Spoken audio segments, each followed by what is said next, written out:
I've never attempted a 10 by 10 challenge before.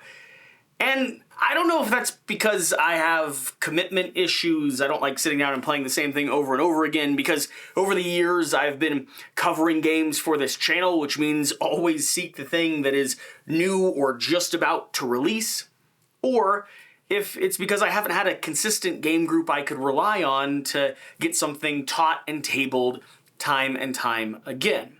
But this year, 2025, all of that changes. I'm officially taking on a 10 by 10 challenge. Now, what does a board game 10 by 10 challenge look like? It's sort of like an interesting little grid where you make 10 rows by 10 columns.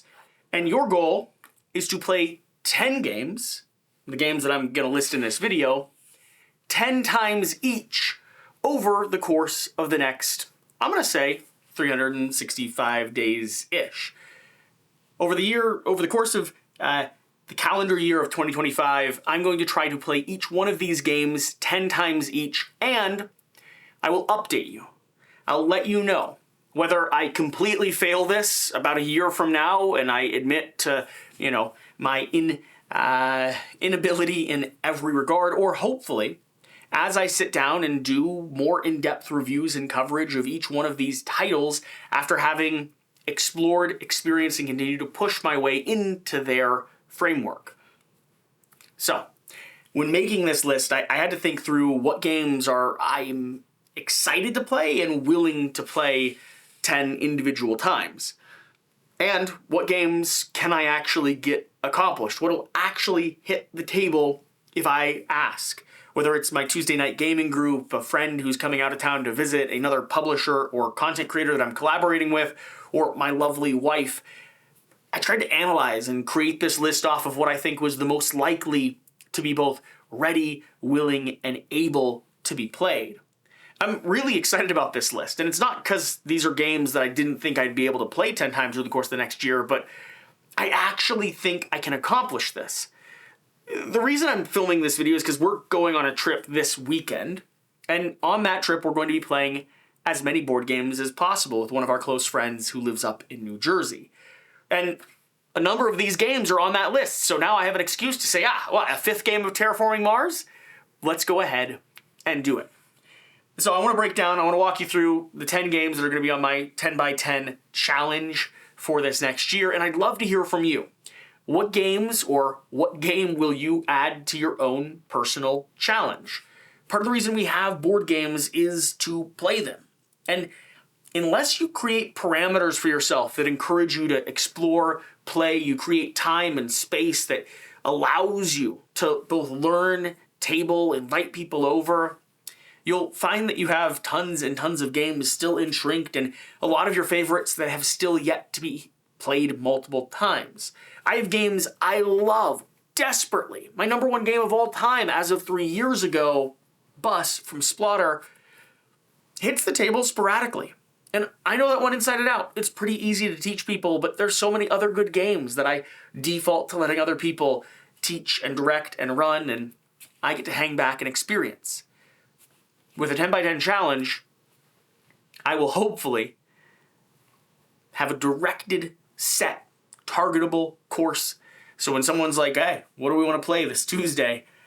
I've got a few suggestions. Or when I'm looking for a solo game to get off the shelf and play for fun, well, I've got a few good options. And each one gets me closer to acquiring that goal, cashing in that sticker, whatever it is that rewards yourself for doing good things.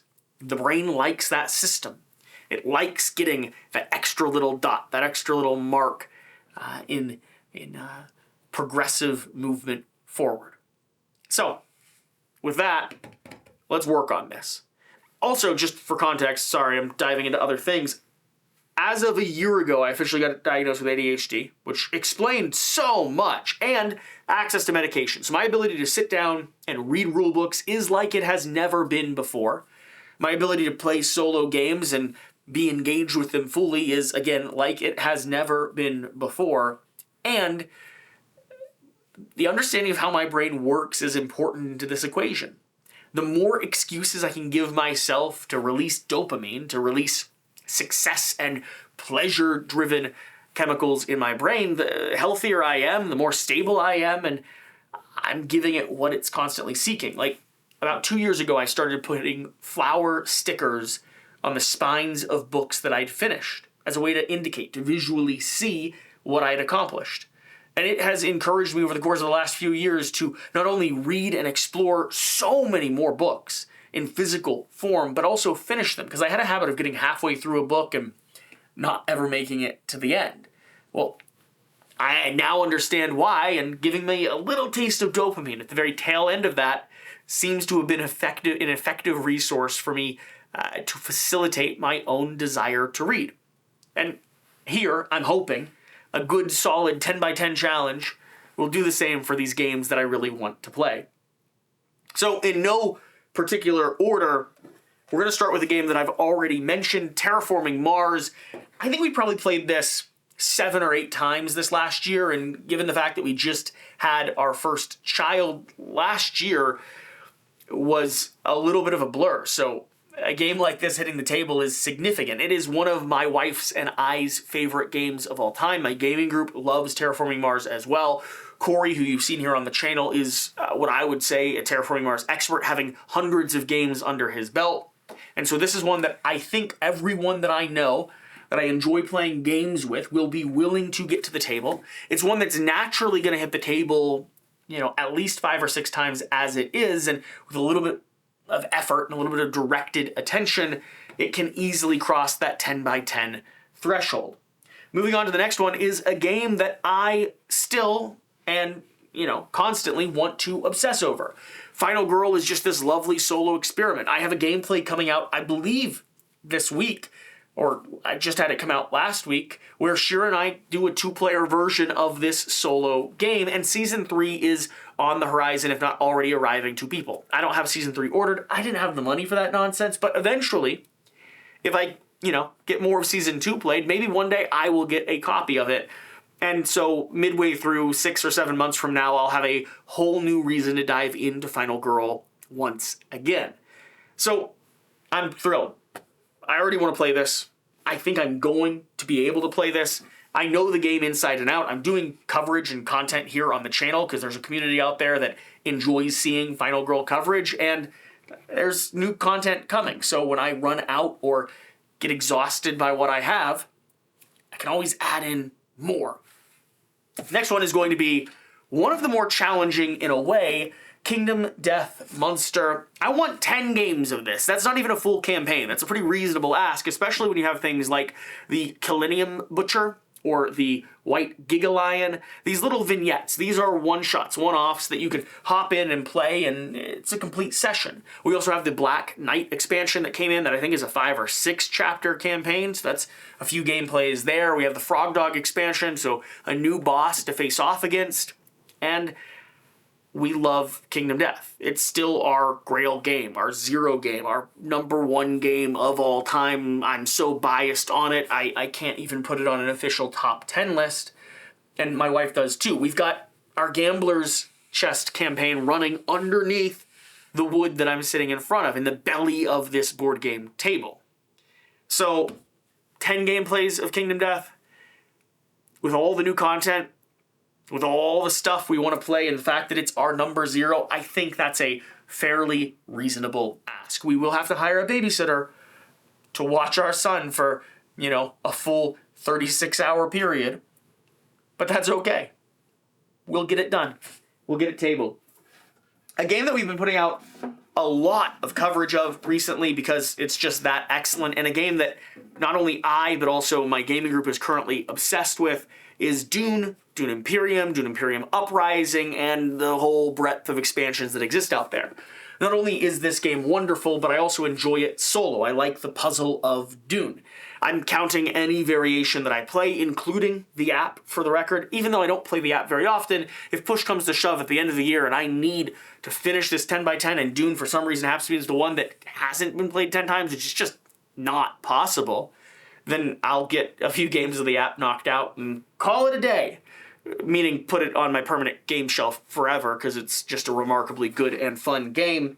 This is one that I think we're probably going to get 2 or 3 gameplays of this weekend alone, meaning I already have a head start.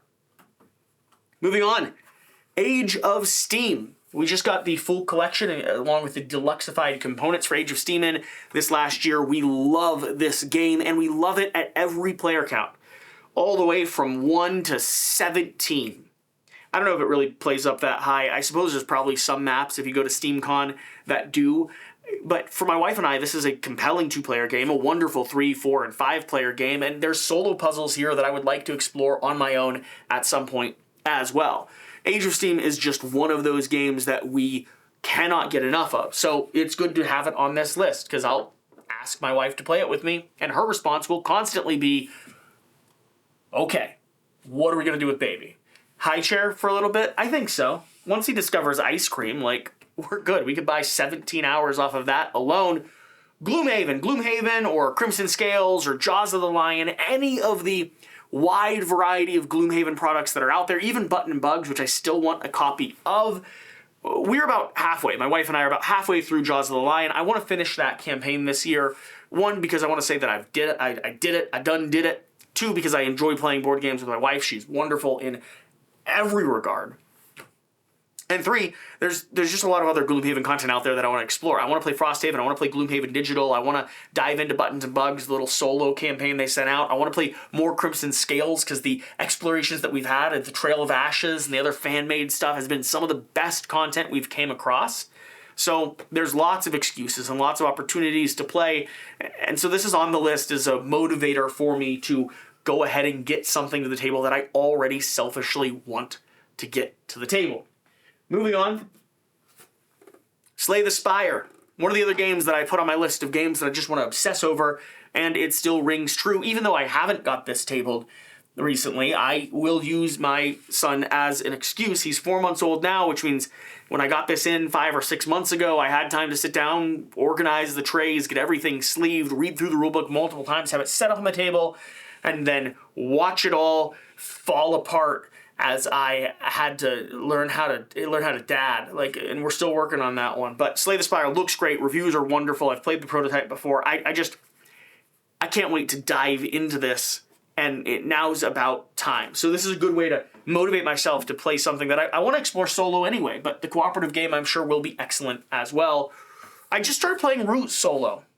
I have all of the Clockwork expansions, just finished reading through the rulebook. We're also going to be getting a game of it in this weekend, and we just finished filming a gameplay of it a couple nights ago that went to 3 a.m. Root is just a game where I haven't found another that compares to it. I mean, the asymmetry in Root is the best out there, and with the new content on the horizon and all the content we already have existing and the overwhelming demand from an audience of people that love and found us through Root content, well, there's a good reason to motivate me to get it back to the table as often as possible. I have some people that I need to teach, though. A lot of my gaming group actually hasn't played Root before, so it's right there on the precipice of being easy to table it 10 times, because as soon as someone discovers what exactly it is and starts figuring out all the weird mechanics, they want to naturally play about half of the factions that exist. So there's 15 games for me already. We have Beast.